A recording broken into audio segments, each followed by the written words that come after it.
Chapter number 2 राष्ट्रीय अर्थशास्त्र का वीडियो नंबर 5। मैं इसको बताने वाला हूँ राष्ट्रीय आय की अवधारणा। इससे पहले भी आपने राष्ट्रीय आय की अवधारणा के बारे में पढ़ा, जिसमें जीडीपी, जीएनपी, एनडीपी और एनएनपी के बारे में आपको बताया गया है। आज मैं आपको बताऊंगा निजी आय, व्यक्तिगत या व्यक्तिक आय, व्यक्तिक प्रयोज्य आय और राष्ट्रीय प्रयोज्य आय के बारे में। क्या होता है इनके बारे में डिटेल से। मैं हूं नकुल सर और आप देख रहे हैं द इकोनॉमिक्स गुरु एंड ढाली। चलिए हम बात करते हैं निजी आय के लिए। और उससे पहले अगर आपने चैनल को सब्सक्राइब नहीं किया है तो जल्दी से सब्सक्राइब कर लीजिए, शेयर कीजिए। कोई डाउट्स हो तो मुझे कमेंट बॉक्स में कमेंट जरूर कीजिएगा। निजी आय क्या होता है? Private income. निजी आय आपको पता ही होगा, यानी कि प्राइवेट, जो लोगों की जो है खुद की इनकम होती है। तो यहाँ पर इकोनॉमिक्स में जो निजी आय होता है, जो राष्ट्रीय आय के अंतर्गत पढ़ा जाता है, जो निजी क्षेत्र होते हैं, निजी क्षेत्र मतलब समझते हैं ना, सरकारी क्षेत्रों को छोड़ के एक देश की घरेलू सीमा के अंतर्गत उसके जितने भी निजी क्षेत्र, यानी कि जो प्राइवेट सेक्टर है, प्राइवेट सेक्टर के लोगों को किसी भी स्रोत से, ठीक है ना, जो भी आय प्राप्त होती है, जिसमें सार्वजनिक आय शामिल नहीं होता है, तो निजी क्षेत्र के लोगों को घरेलू क्षेत्र से जो भी आय प्राप्त होती है, उन सभी आय, चाहे वो आय वेतन या मजदूरी हो, चाहे किराया हो या ब्याज हो, लाभ हो, मिश्रित आय हो या फिर अन्य गैर आय भुगतान हो, सभी प्रकार की आय जो हस्तांतरित भुगतान भी सम्मिलित होते हैं, उनको हम निजी आय के रूप में लिखते हैं। तो निजी आय को समझ में आया। निजी आय का मतलब जो निजी व्यक्ति होता है देश की घरेलू सीमा में, सरकारी यानी सीधी सी बात है, राष्ट्रीय आय में से जब सरकारी आय को हटा दिया जाता है तो जो बचता है वो निजी आय होता है, ठीक है ना। इसमें विदेशों से प्राप्त संसाधन आय को शामिल किया जाता है और राष्ट्रीय ऋणों पर ब्याज को भी शामिल किया जाता है। ऐसे में निजी आय को कैलकुलेट करने का जो फार्मूला होता है वो कुछ इस तरह से होता है।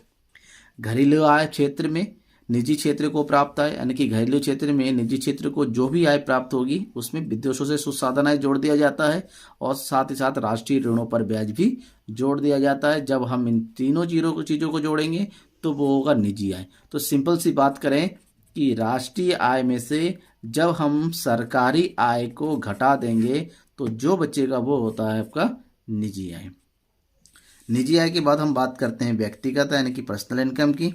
वह आय जो किसी देश में एक वर्ष की अवधि में व्यक्ति और परिवारों द्वारा वास्तविक रूप में प्राप्त होता है, यानी कि एक देश में रहने वाले जितने व्यक्ति होते हैं या जो परिवार होते हैं, उन परिवारों के द्वारा रियल में जितना भी टोटल इनकम उनको प्राप्त होता है। रियल में इसलिए बात किया जा रहा है कि किसी को भी जो भी इनकम प्राप्त होता है वो रियल नहीं होता है, उसमें से कुछ पैसा जो है कहीं देना होता है, चाहे टैक्स के रूप में दिया जाए, किसी भी रूप में दे दिया जाए, कुछ उनको अलग से बाद में मिलता भी है। तो सभी प्रकार की कटौतियों को और जो भी उनको प्राप्त होता है जोड़ने और घटाने के बाद जो भी प्राप्त होती है उसे हम व्यक्तिगत आय कहते हैं।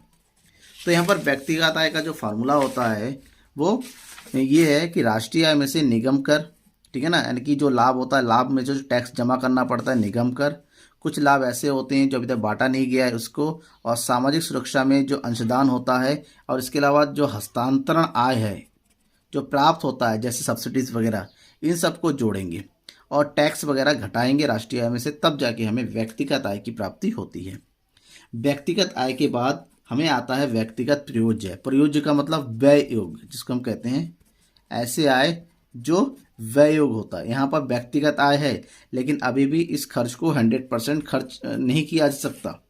अब कुछ पैसा, अब जो शुद्ध आय बचती है, शुद्ध आय में से हमें क्या करना होता है, सरकार को टैक्स का जो प्रत्यक्ष कर हो, जैसे इनकम टैक्स होता है, ठीक है ना, प्रॉपर्टी टैक्स होता है, इन सभी टैक्स का पेमेंट करना होता है।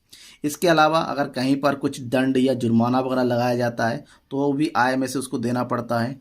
तो प्रत्यक्ष करों को, दंड या जुर्माने को घटाने के बाद जो भी राशि बचती है वो राशि हमारा व्यक्तिगत प्रयोज्य आय कहलाती है, ठीक है ना। व्यक्तिगत प्रयोज्य आय का फॉर्मूला बनता है कि व्यक्तिगत आय माइनस प्रत्यक्ष कर माइनस सरकार की विविध प्राप्तियां। व्यक्तिगत प्रयोज्य आय को हमेशा व्यक्तिगत आय के थ्रू ही ज्ञात किया जा सकता है। अगर आपके पास राष्ट्रीय आय दे रखा है और व्यक्तिगत प्रयोज्य आय निकालने की बात कहा जाता है तो ध्यान में रखिएगा, तब हमें व्यक्तिगत आय और व्यक्तिगत प्रयोज्य आय दोनों ही फार्मूले को आपस में क्या कर देना होता है, मर्ज कर देना होता है। यानी कि राष्ट्रीय आय से निगम कर भी घटा देंगे, आविष्कृत लाभ, सामाजिक सुरक्षा में हस्तांतरण घटाएंगे, साथ ही साथ प्रत्यक्ष कर, सरकार की विविध प्राप्तियों को भी घटाएंगे और उसमें हस्तांतरण आय जोड़ देंगे, तब जाके व्यक्तिगत आय आपको प्राप्त होगा। ये कंबाइंड फार्मूला बन जाता है। नेक्स्ट है राष्ट्रीय प्रयोज्य आय, नेशनल डिस्पोजेबल इनकम।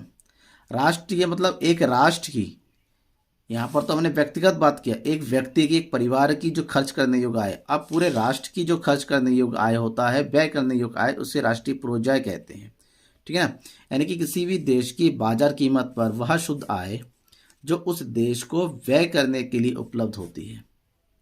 ठीक है ना, यानी कि शुद्ध रूप से वह आय होती है जो एक देश की सरकार व्यय कर सकती है देश के विकास के लिए, उसे हम राष्ट्रीय प्रयोजय कहेंगे। राष्ट्रीय प्रयोजय उस देश की राष्ट्रीय आय, शुद्ध अप्रत्यक्ष कर और शेष विश्व से प्राप्त चालू हस्तांतरण का जोड़ होता है। यानी कि राष्ट्रीय प्रयोजय की हम बात करें तो राष्ट्रीय आय प्लस शुद्ध अप्रत्यक्ष कर प्लस शेष विश्व से प्राप्त चालू हस्तांतरण, यानी कि विश्व से जो प्राप्त मिलता है, एक पक्षीय अंतरण होता है। और राष्ट्रीय प्रयोज्य आय को हम शुद्ध राष्ट्रीय प्रयोज्य आय भी कह सकते हैं। क्यों? क्योंकि राष्ट्रीय आय के बाद एक टॉपिक और आता है सकल राष्ट्रीय प्रयोज्य आय। शुद्ध राष्ट्रीय प्रयोज्य आय में से जब हम स्थिर पूंजी का उपभोग जोड़ देते हैं तब वो सकल राष्ट्रीय प्रयोज्य आय बनता है। Thank you.